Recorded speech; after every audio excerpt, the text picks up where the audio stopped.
በስመ አብ ወወልድ ወመንፈስ ቅዱስ አሐዱ አምላክ አሜን። ድርሳነ ሩፋኤል።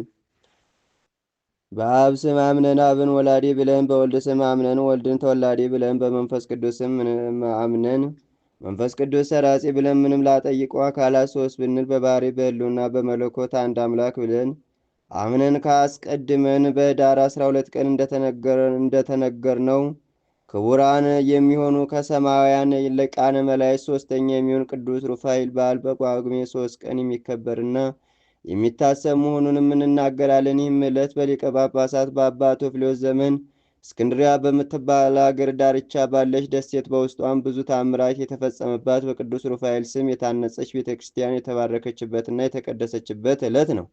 ይህም የሆነው አንዲት በጣም ሀብታም የሆነች ሮማዊት የሮም አገር ሴት ንዑድ ክቡር የሚሆን የቅዱስ ሩፋኤልን ስዕልና ልጆቿን እንዲሁም ከባሏ በውርስ ያገኘችውንም ብዙ ገንዘብ ይዛ ወደ ሊቀ ጳጳሱ ወደ አባ ቴዎፍሎስ ዘንድ በመጣችበት ጊዜ ነበር። ከመጣችም በኋላ በሊቀ ጳጳሱ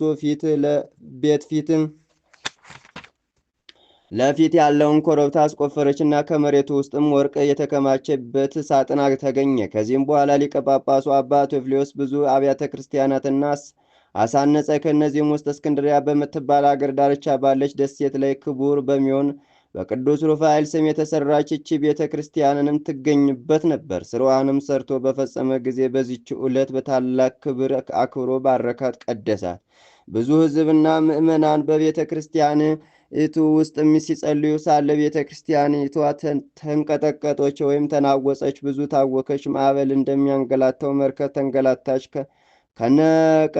ከመንቀጥቀጧም የተነሳ ቤተ ክርስቲያኗ በባህር አሸዋ ላይ እና ያለመንቀሳቀስ በባህር ውስጥም ጸንቶ የሚኖር ከሌሎች አሳ ነባሪዎች እጅግ በጣም በሚበልጥ አሳ ነባሪ ጀርባ ላይ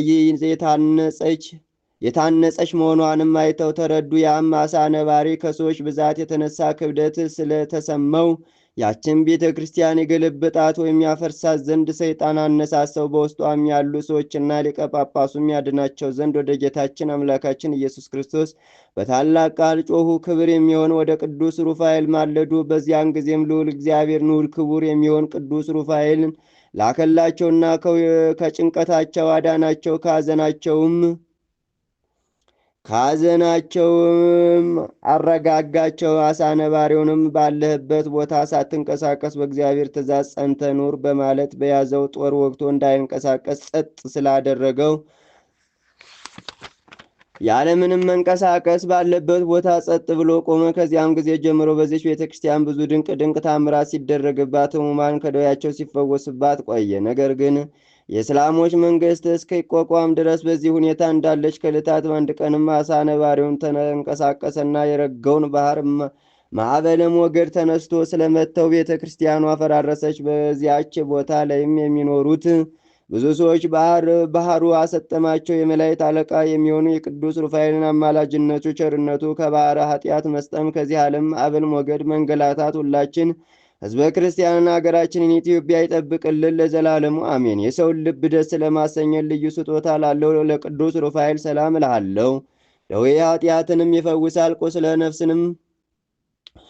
ነፍስንም ያክማልና። ስለዚህም እውነትን የሚከተሉ ይቅርታን ያገኛሉ። በተንኮል ጎዳና የሚጓዙ ግን በነፍሳቸውም በሥጋቸውም ጥፋትን ያስከትላሉ ሲል ለወዳጁ ለጦቢት አስረዳው፣ አስገነዘበው። ዳግመኛም የቆስጠንጥኔው ሊቀ ጳጳስ አባ ዮሐንስ ስለ ቅዱስ ሩፋኤል ታላላቅ ታምራትን ለጻድቋ ኔሮስ እንዲህ ሲል ተናገረ። ንጉሡ ሆይ እንግዲህ በማስተዋል ስማ። ወደ አንተ እንመጣ ዘንድ በመርከብ ላይ ተሳፈርን ነበርንና እንዲሁም በጉዞ ላይ ሳለን በአንድ ደሴት ውስጥም አንዲት ቤተ ክርስቲያን አየን። ቀኑም ቀዳሚት ሰንበት ነበረ። ወደ ወደቡም በደረስን ጊዜ ቅድስትና ክብርት የምትሆን በዕለተ ሰንበተ ክርስቲያን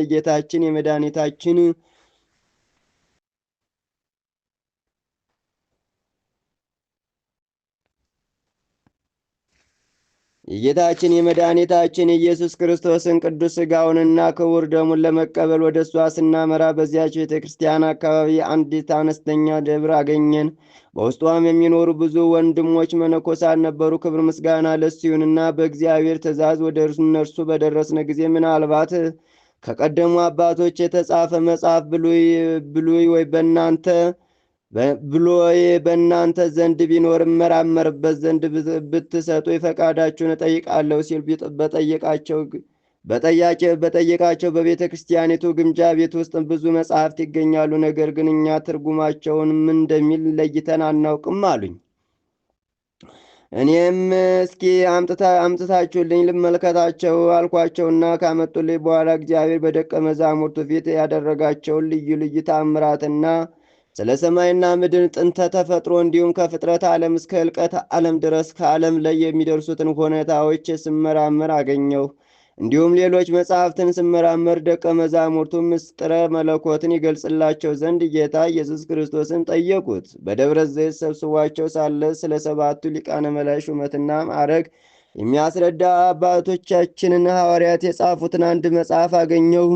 በውስጧም የተጻፈው እንዲህ የሚል ነበር። ሐዋርያት ፈጣሪያቸውን ጌታችንንና አምላካችን እግዚአብሔር ሆይ ስለ ቅዱስ ሩፋኤል ክብር ታስረዳን ዘንድ እንለምንሃለን። በምን ቀን በየትኛውስ ወር እንደ ሾምከው ክብሩንና ማዕረጉስ ከሌሎች ሊቃነ መላእክት ክብር ጋር ትክክል እንደሆነ ስለ እሱ በዓለም ሁሉ እንድናስተምር ትገልጽልን ዘንድ እንማልዳለን አሉት። እሱ ከወሩ ሁሉ አነስተኛ በሆነው በጳጉሜ 3 ቀንም የመታሰቢያውን በዓል አድርጉ ብሎ ስላዘዛቸው በዚሁ ዕለት በዓሉ ይከበር ዘንድ ሕግ ሰርተው ወሰኑ። ስለዚህ በዚህ መልክ መልአክ አማላጅነት ከእግዚአብሔር ይቅርታና ቸርነት ያገኙ ዘንድ በችግራቸውና በጭንቀታቸው ጊዜ በዚች ቀንም ሰዎች ሁሉ ልመናቸውን ያቀርቡለታል።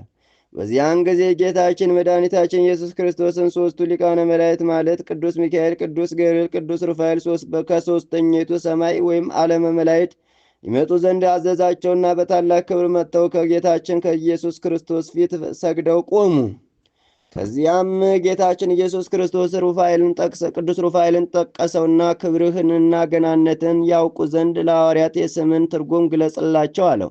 የመላእክት አለቃ ቅዱስ ሩፋኤልም ለሐዋርያትም የኔ ስም ቅዱስ ሩፋኤል ነው፣ ትርጓሜም የዋህና ሰውን አስደሳች ማለት ሲሆን ማዕረጌም ከሊቃነ መላእክት ሦስተኛ ማዕረግ ነው። የመላእክት ሁሉ አለቃ ቅዱስ ሚካኤል ነው። ከቀድሞ ጀምሮ የመላእክት ሁሉ የበላይ አለቃ ነው።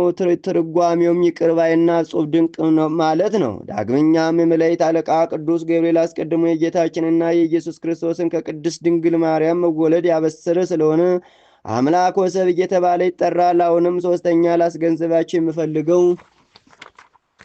የምንፈልገው የኔ ስም ቅዱስ ሩፋኤል ሲሆን ይህም የዋህ ቸር ይቅር ባይ ማለት ነው። ኃጥአንንም ስለ በደላቸው ወደ እግዚአብሔር አላሰጣቸውምና ወይም አላሰቅላቸውም። ነገር ግን ስለ የዋህነቴና ስለ ማዳኔ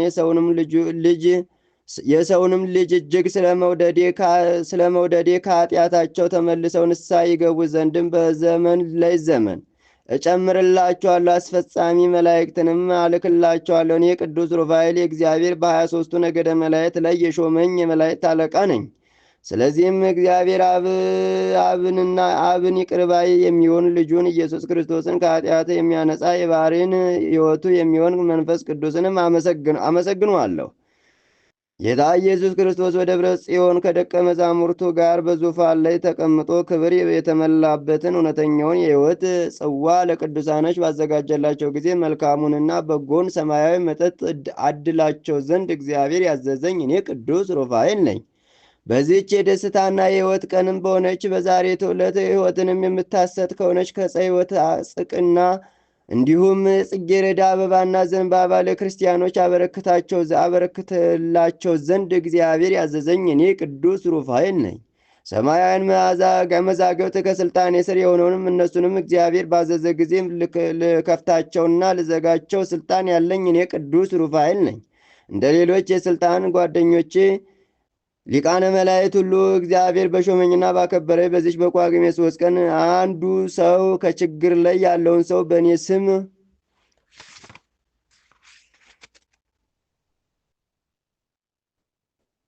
እርዳታ ቢያደርግለት ወይም መጽሐፍ ቢጽፍና በእኔ ስም ከቅዱሳን ለአንዱ መታሰቢያውን ቢያደርግ እንዲሁም የስሜ መታሰቢያ በሆነችው በዛሬቱ ዕለት ለቤተ ክርስቲያን ጧፍ ዕጣን መባ የሚያገባ ኢየሩሳሌም ሰማያት እስኪገባ ድረስ በብርሃን ሰረገላ አሳፍሬ ሸኘዋለሁ።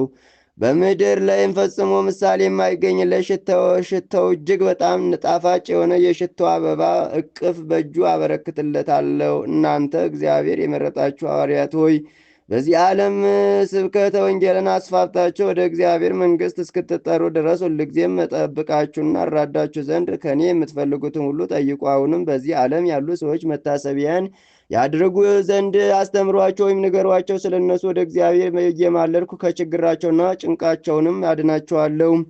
በሰማይም የስቃይንና የኩነኔን ቦታ ፈጽመው ያዩምና አላቸው። ይህንንም ካላቸው በኋላ መልአኩ ቅዱስ ሩፋኤል በእግዚአብሔር ፊት ሰገደ። እንግዲህ ይህ ሊቀ መላእክት ቅዱስ ሩፋኤል ያደረጋቸው ታምራት እጅግ ብዙ ስለሆነ እኛም የመታሰቢያውን በዓል ሁልጊዜም ማድረግ ይገባናል። እሱ ለስለኛ ወደ እግዚአብሔር ይለምናልና ወይም ይማልዳልና።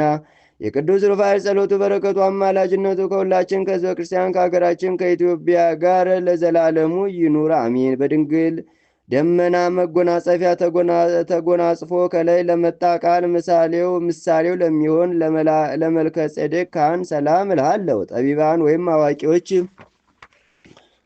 አዋቂዎች ታሪኩን እንደ ጻፉት ለአዳም ሥጋ ማረፊያ ይሆን ዘንድ ከተዘጋጀበት የመቃብር ቦታ የዚህ ካህን ማረፊያ ወይም መኖሪያው ከዚያ ነው። የሳይንስ አዋቂዎች የሚሆኑት እነ እብነ ጠሊሞስ እንደሚሉት በአንድ ዓመት ካሉት ቀናት ውስጥም 3 ሰዓት ትርፍ ይገኛል። እኒህም ሰዓታት በየ4 ዓመታት ሲደመሩ ስድስተኛይቱን የጳጉሜን ቀን ያስገኛሉ። በዚህች ዕለት ያረፈ ወይም የሞተ መልካም ዕረፍትን ይሆንለታል። በእውነት ያለ ሐሰት ይደረግልን አሜን።